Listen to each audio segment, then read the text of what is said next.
Assalamualaikum warahmatullahi wabarakatuh. Selamat sore dan salam sejahtera bagi kita semua.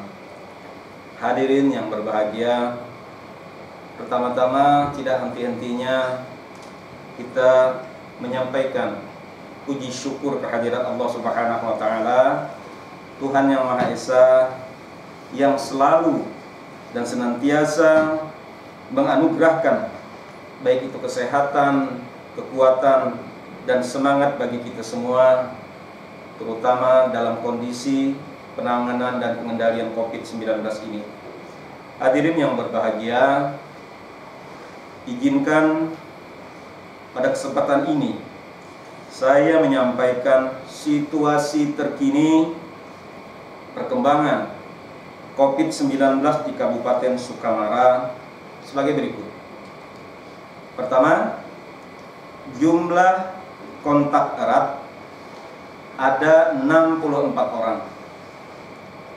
Kemudian jumlah suspek atau yang diduga atau yang dicurigai ada 3 orang. Berdasarkan laporan hasil pemeriksaan sampel swab COVID-19 dari Laboratorium Mikrobiologi Klinik Rumah Sakit Umum Daerah Doris Silvanus Palangkaraya pada hari Senin tanggal 21 September 2020 dengan keterangan sebagai berikut. Pertama, jumlah sampel swab yang diperiksa sebanyak 118 sampel dari 130 sampel. Sedangkan yang 12 sampelnya masih menunggu hasil. Yang kedua, dari hasil tersebut, dari hasil 118 sampel tersebut, terdapat 15 sampel. Sekali lagi, terdapat 15 sampel dinyatakan positif COVID-19. Dengan demikian, jumlah kasus terkonfirmasi positif sampai saat ini berarti sebanyak 18 kasus. Dengan keterangan, 2 kasus sembuh sudah 3 bulan yang lalu. Kemudian 2 kasus dalam perawatan di Rumah Sakit Umum Daerah Sultan Imanuddin Pangkalan Bun. Sekarang kondisinya insya Allah membaik. Kita doakan saja.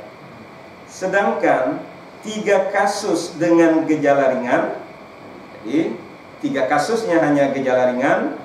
Kemudian 11 kasus orang tanpa gejala. Sekarang ini dilakukan isolasi mandiri dalam pengawasan protokol ketat.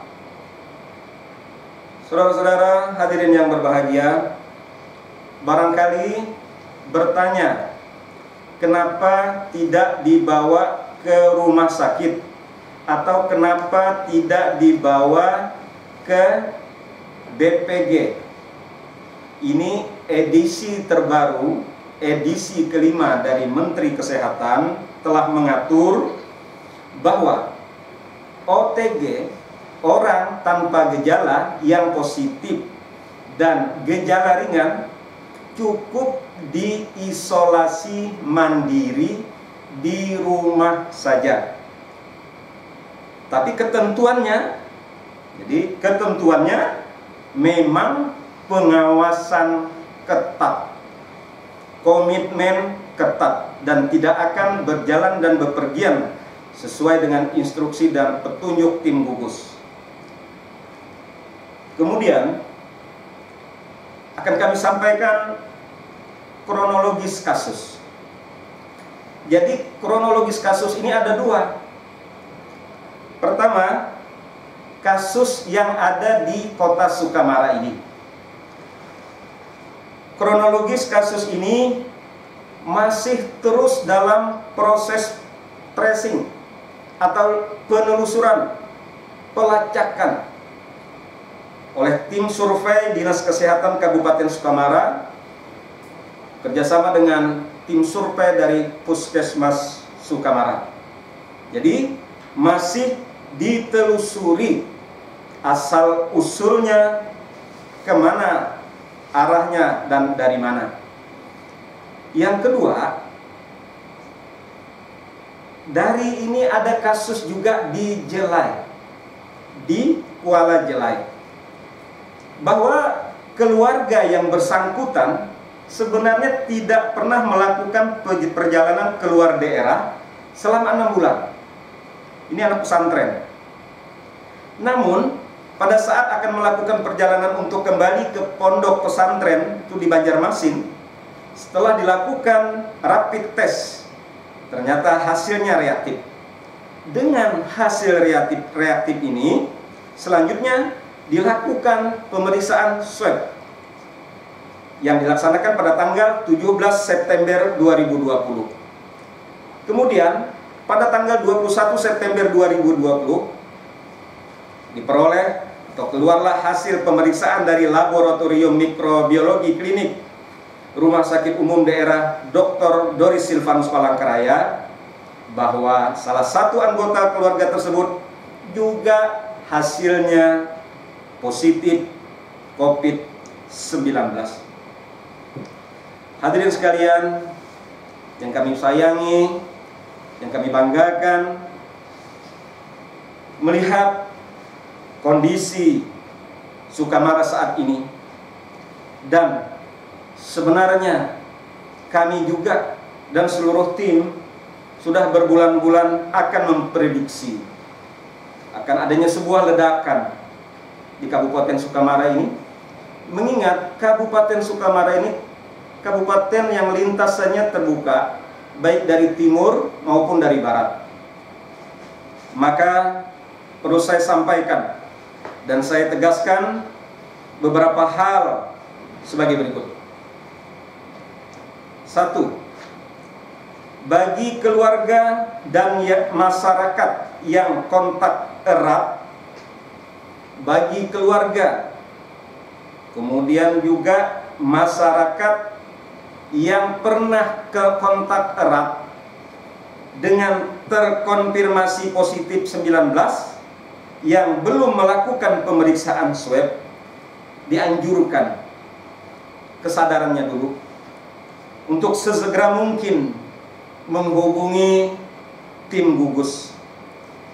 Pertama, dari Puskesmas Sukamara, silahkan hubungi, nanti ditayangkan nomor HP-nya, Dr. Anggasari Pujiastuti, nomor HP 0812 9186 5081 atau 0858 1759 8324. Kemudian Ibu Rosalina SKM, nomor HP 0813 5.0100 3636 atau 0858 2826 9107. Ini dari Puskesmas Sukamara. Dari Dinas Kesehatan kami juga menunjuk, pertama, Bapak Imam Munandar SKM, nomor HP-nya 0852 3359 7040. Juga nomor saudara Imam Munandar ini 0856 5110 6008. Jadi ini yang dihubungi. Kenapa kami menunjuk yang bersangkutan? Karena sudah banyak yang menelpon kami untuk minta diswab karena terlalu erat berhubungan dengan terkonfirmasi positif. Oleh sebab itu kami menyiapkan yang bersangkutan dengan nomor HP-nya untuk dihubungi. Bapak Ibu sekalian yang kami hormati, sejak pertama ini pada saat yang pasien yang nomor 3 positif yang kita bawa ke Pangkalan Bun, saya yang pertama-tama minta di swab. Kenapa? Saya supaya tahu, supaya cepat mengetahui. Ternyata di swab itu tidak lebih dari setengah menit. Rasanya agak geli-geli, ya. Rasanya agak geli-geli, hanya tidak sampai setengah menit. Nah, akhirnya ada juga keponakan saya yang umur 4 tahun minta di swab juga. Jadi intinya daripada di rapid, kita langsung di swab. Ininya hasilnya cukup jelas. Mungkin Bapak Ibu hadirin sekalian bertanya, jadi keluarga kami yang 14 orang ini, yang sekitar 4 orang yang sakit merasakan sejak awal September, di sekitar tanggal 4 itu memang ada demam-demam, ada rasa pegal, flu, ada batuk, bahkan ada yang asma. Karena ini OTG dianggap batuk pilek seperti biasa. Kemudian juga ada yang mencret. Gejala khasnya nanti akan dibantu oleh Pak Dokter, Bu Dokter. Gejala khasnya yang kami wawancarai, kami anamnese dari keluarga kami tersendiri, namanya anosmia. Anosmia ini hilangnya rasa penciuman. Jadi sesaat beberapa minggu itu hilangnya rasa penciuman. Jadi mau mencium sesuatu ini apa? Itu hilang rasa penciuman. Kemudian juga hilangnya rasa pengecapan. Mengecap.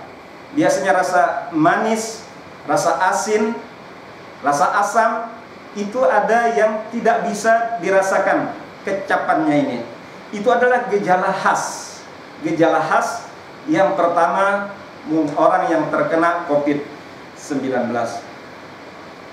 Hadirin, perlu diketahui bahwa bagi penderita OTG, orang tanpa gejala, sekali lagi, dapat melakukan isolasi mandiri di rumah dengan mempertimbangkan bahwa yang bersangkutan dan keluarga yang bersangkutan ada berkomitmen terus untuk melaksanakan isolasi mandiri. Jadi tidak boleh bepergian atau keluar rumah kecuali dia menjemurkan diri. Jadi menjemur badan itu dipersilahkan pada siang hari. Setelah itu masuk kembali. Jadi kemudian pertimbangan yang lainnya adalah kapasitas rumah. Jadi kapasitas rumah ini untuk satu orang penderita COVID itu minimal punya ukuran rumah atau kamarnya 3 kali 3. Jadi satu orang itu harus 3 kali 3 atau 9 meter persegi, itu luasnya. Jadi setelah kami lihat rumah keluarga ini sangat luas. Jadi ada 9 orang yang dalam satu rumah, tidak boleh menghidupkan AC. Semua ventilasi dibuka. Semua ventilasi dibuka dan pengawasan ketat. Bahkan volunteer orang yang mengantarkan makanan sekalipun, walaupun ini keluarga, tidak boleh masuk ke dalam rumah. Tidak boleh masuk ke dalam rumah. Sekarang sudah kita sistem WA saja. Jadi tinggal menyampaikan makanan apa yang ingin dibutuhkan, ingin dicari, ingin belanja apa, cukup di rumah saja. Yang sang pengantar ini atau keluarga ini akan menyampaikan di tangga rumah. Nah, komitmen-komitmen seperti inilah yang sangat diperlukan pada saat isolasi mandiri. Selanjutnya, ini sudah tidak henti-hentinya saya kembali menghimbau dan menegaskan dengan cara apa kita memutuskan mata rantai ini. Tidak ada lain, 3M. Jadi 3M, lakukan 3M, memakai masker wajib, kemudian mencuci tangan di air mengalir, pakai sabun selama 20 detik, dan menjaga jarak 1,5 meter. Ini kita semua hafal. Kemudian menghindari 3K.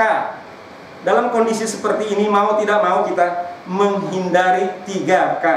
Pertama, jangan sampai kontak erat dengan terkonfirmasi. Bahkan keluarga dekat sekalipun, anak sekalipun, ibu sekalipun, paman sekalipun, tidak boleh ada kontak erat. Kemudian K yang kedua adalah kerumunan, keramaian. Ini sudah ditegaskan di dalam perbuk kita. Sudah ada di perbuk kita, tinggal tugas pihak Satpol PP dan keamanan untuk sama-sama kita bekerja dalam hal menegakkan kerumunan dan keramaian ini. Kemudian kamar harus jangan tertutup, kamar terbuka. Artinya yang terbuka ini ventilasinya. Itu. Kemudian saya berharap sekali lagi, pertama kepada masyarakat agar lebih meningkatkan pelaksanaan protokol kesehatan dalam kehidupan sehari-hari. Kata kuncinya untuk memutuskan mata rantai penularan COVID-19 ini adalah, pertama, yang melakukan perjalanan ini haruslah berkata jujur dari mana, terutama dari zona merah dan sebagainya, pada saat di screening, pada saat di pintu masuk. Yang sangat tidak kalah pentingnya, bagaimana saya sampaikan tadi, adalah disiplin dalam melaksanakan protokol kesehatan. Hadirin yang saya sayangi, yang saya banggakan, inilah ujian yang diberikan oleh Allah Subhanahu wa Ta'ala kepada kita. Dan akhirnya perkenankan saya menyampaikan ucapan terima kasih dan penghargaan yang setinggi-tingginya kepada semua pihak yang telah membangun kebersamaan dan persaudaraan dalam perjuangan menghentikan pandemi COVID-19 ini, dengan tetap disertai doa kepada Allah Subhanahu wa Ta'ala, Tuhan Yang Maha Esa, untuk selalu dan senantiasa memberikan kesehatan dan kekuatan kepada kita semua, khususnya masyarakat Kabupaten Sukamara dan kepada seluruh gugus tugas, termasuk para relawan dengan ikhlas telah berkiprah dalam upaya menuntaskan pandemi COVID-19 ini, terkhusus untuk teman-teman kami dari tenaga kesehatan, dokter, perawat, dan semuanya. Selalu jaga dan waspada, jaga kesehatan dan tingkatkan kewaspadaan, serta tetap berdoa agar pandemi COVID-19 ini akan segera berakhir. Sekian dan terima kasih. Wassalamualaikum warahmatullahi wabarakatuh. Sukamara, 22 September 2020, Ketua Gugus Tugas Percepatan Penanganan COVID-19 Kabupaten Sukamara, Bupati Sukamara, Bapak Haji Windu Subagio. Hadirin yang kami hormati, kemudian akan bertanya, mungkin bagaimana dengan kondisi rumah sakit kita. Bayangkan di Pangkalan Bun itu selalu penuh. Untung yang satu tadi ada yang antrian dan bergeser bisa masuk. Bagaimana dengan kapasitas rumah sakit kita? Bagaimana dengan sumber daya manusia kita yang berkenaan dengan pelayanan? Ini ada Ibu Direktur Rumah Sakit akan menyampaikan update tentang pelayanan di Rumah Sakit Umum Kabupaten Sukamara. Silakan, Bu.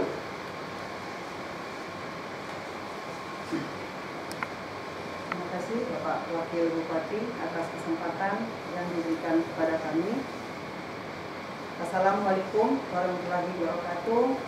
Kami dari RSUD Sukamara dalam hal menyikapi kondisi pada saat ini dalam penanganan COVID-19 dengan kondisi RSUD Sukamara pada saat ini kelas C dan sudah mempersiapkan ruang isolasi kita 10 tempat tidur, dan petugas yang ada di ruangan tersebut kurang lebih 25 orang perawat dan ada bidannya. Pada kondisi saat ini dokter spesialis kita ada 5, yang mana dalam merawat pasien-pasien selama ini siap untuk melayani dengan segala upaya, dengan sarana, prasarana, serta obat-obatan. Kita berusaha melengkapi dan dapat melayani pasien-pasien.